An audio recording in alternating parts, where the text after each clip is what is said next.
Kalahari মরুভূমি Africa মহাদেশের সর্বদক্ষিণে মালভূমিতে অবস্থিত বিশাল আয়তনের একটি মরুভূমি। বিস্তৃত এই মরুভূমির আয়তন প্রায় 9,30,000 বর্গ কিলোমিটার। মরুভূমিটি মূলত দক্ষিণ আফ্রিকা, নামিবিয়া ও বতসোয়ানার বিশাল এলাকা জুড়ে বিস্তৃত। তবে মরুভূমিটির অধিকাংশই বতসোয়ানার ভূসীমার মধ্যে অবস্থিত। এই মরুভূমির উত্তর পশ্চিম পাশ দিয়ে ওকোভাঙ্গা নামক নদী প্রবাহমান রয়েছে। আর এই কারণেই কেবল এখানেই জীববৈচিত্র্যের অপরূপ সমাবেশ দেখতে পাওয়া যায়।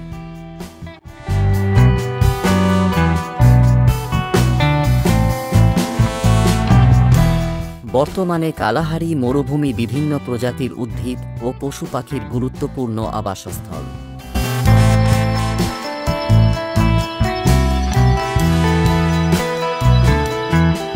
কালাহারি মরুভূমি এখন যেমন শুষ্ক ও উষ্ণ জলবায়ু বিরাজ করছে, বহু বছর আগে এখানে ঠিক বিপরীত অবস্থা, যেমন আর্দ্র ও শীতল জলবায়ু বিরাজ করেছিল বলে জানা যায়।